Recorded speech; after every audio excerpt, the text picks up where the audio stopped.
on the water, an adventure around this great brown land and beyond.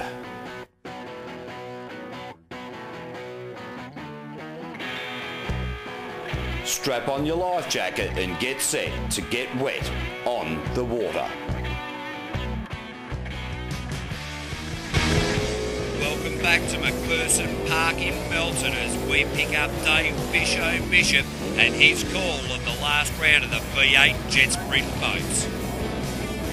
And with a fantastic weekend's racing almost behind them, we've culled the superboat category down now to the top 4 runners. Jim Bailey unfortunately not making the cut with his spectacular spin out earlier on, but the top 4 in superboat category will be Phil Dixon, Tony Gustosi, Daryl Hutton and Chris Munro. So let's get straight into the action. So True Blue gets off the line with a leap and a jump. Phil and Louise Dixon are driver and navigator in this boat respectively. Very, very quick machine indeed and beautifully running a little wide down the bottom of the course there. In fact, having a good look at the tyres on the outside of that turn. Phil really with the bit between his teeth in this one. He wants to put this boat into the final here at Melton. Very experienced campaigner, very fast driver and a very, very switched on navigator. The boat running wide again. This is just showing you, ladies and gentlemen, how in fact he's hooked the boat. They've had a problem there. They've thrown it up onto the tyres. He's going to have to try and make up some valuable time now. Phil Dixon pushing for all that he's worth. Louise Dixon hanging on now. They're making the run to the line. It's going to be quick, but is it quick enough? 46.023.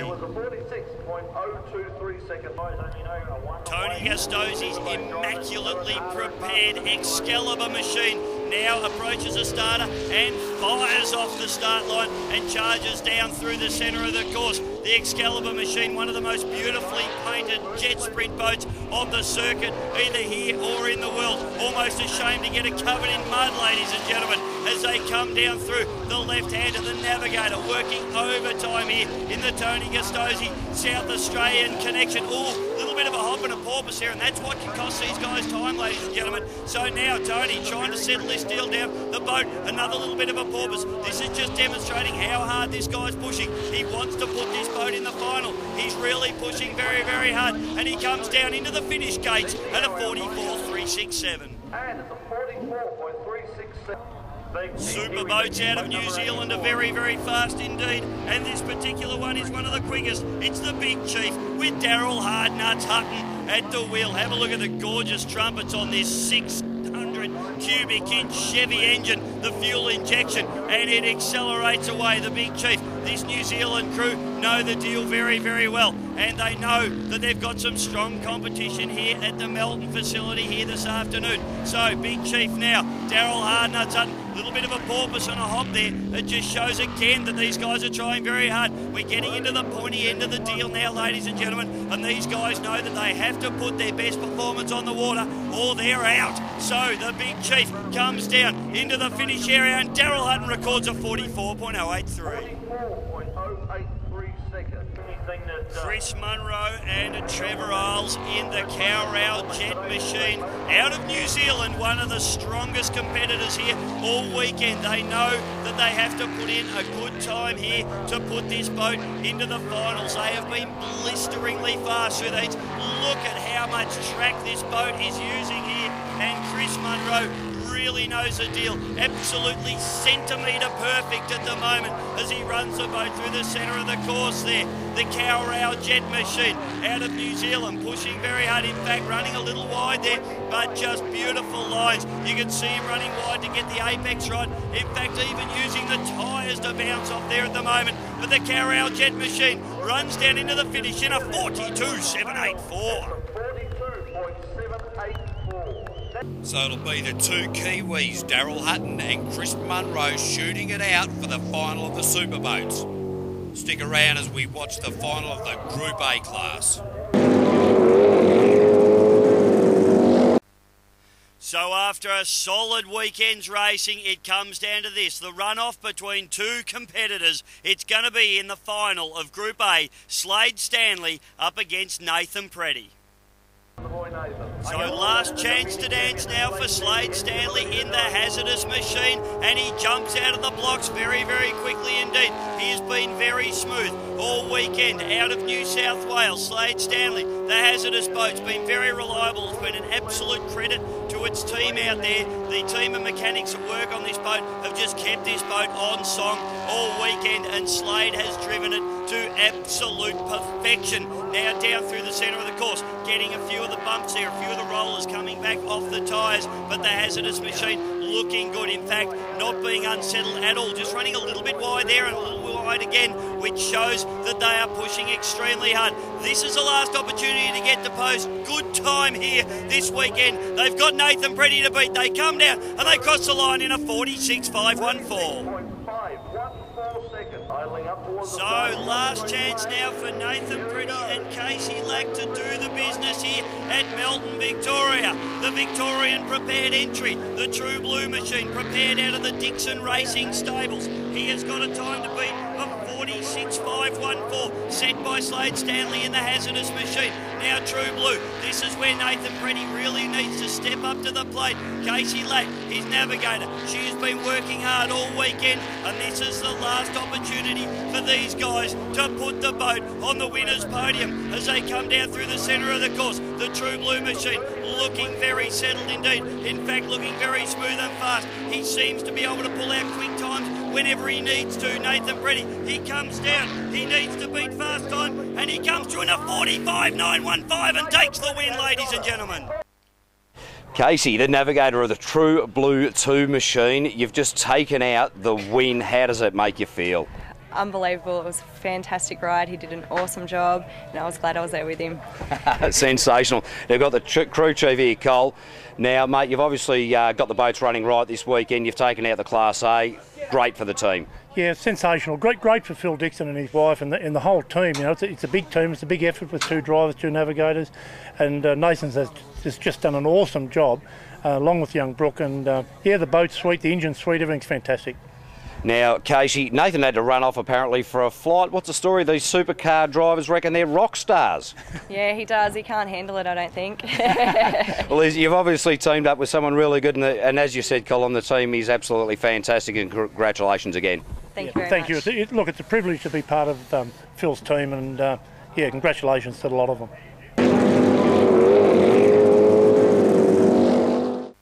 So the last pairing of the weekend here at the Melton facility is the Superboats, the Big Bangers, and the Kiwis have done the business. Chris Munro and Daryl Hutton will be running off in the final. So let's get straight into some finals action. To both competitors. Daryl Hardnuts out mashes the pedal on the Big Chief, and the Big Superboat flies out of the starting blocks and charges down through the centre of the course. This beautifully prepared Big Chief machine out of New Zealand. Look at the injection trumpets on this boat. Just gorgeous as it slides and drifts up through the top of the course. Daryl Hardnuts Hutton out of New Zealand. He knows that he needs to post a fast time if he's going to beat Chris Munro in the Cowrail jet machine. So the Big Chief down through the top end of the course, throwing water, spray everywhere. That Scott jet unit working overtime at the moment as they come down through the centre of the course. What sort of a number can they produce? It's a 43.595. And Daryl Hutton, 43. Everybody get ready. This is your last competitor. So it comes down to this, ladies and gentlemen. Last runner of the day, and it's Chris Munro and Trevor Isles in the Cowrail jet entry out of New Zealand. This boat has been blisteringly fast all weekend, and they have not put a foot wrong. They need to beat a time of 43.595 set by Daryl Hutton in the Big Chief machine. At the moment, have a look at the way this guy really uses all the track. This boat is so smooth, so fast, brilliantly prepared by the Cowrail jet team out of New Zealand. In fact, running very wide again. We've seen this time and time again from this team, using the whole track. In fact, bouncing the boat off the tyres there, just using every centimetre of the track that they can. They're going to come through a 42.701. They take the win, ladies and gentlemen. Chris Munro, winner of the Super Class. Mate, it was a hard run of the line. Daryl Hutton pushed you all the way in the New Zealand shootout. Yeah, no, Daryl pushed pretty hard in that last one, and yeah, I was sort of surprised how quick he went. We're hoping he wouldn't put so much pressure on us. But yeah, it was good racing. Now, you're saying to me off camera that you worked out your lines a little bit better, you weren't pushing quite as hard into some of the corners, and that it was obviously working for you. Yeah, we picked up a bit of time just through smoothing things out and yeah, backing off a little bit and just doing it smooth. Well, it goes home to New Zealand. Congratulations. Thanks very much. Nicely done.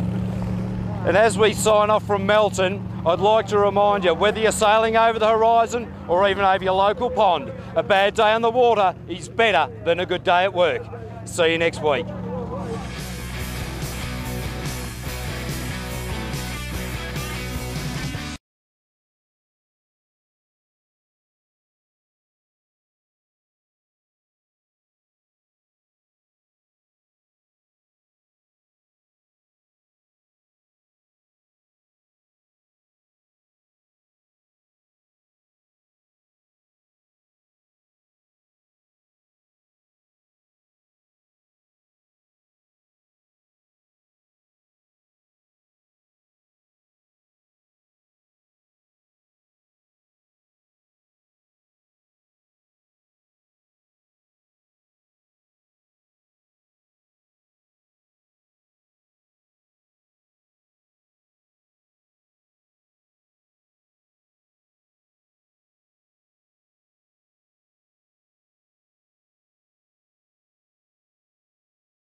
Well, that's it for another week. We hope you've enjoyed the show. So whether you're hanging off the wire or winning in national titles or even sailing over the horizon, remember, a bad day on the water is better than a good day at work. See you next week.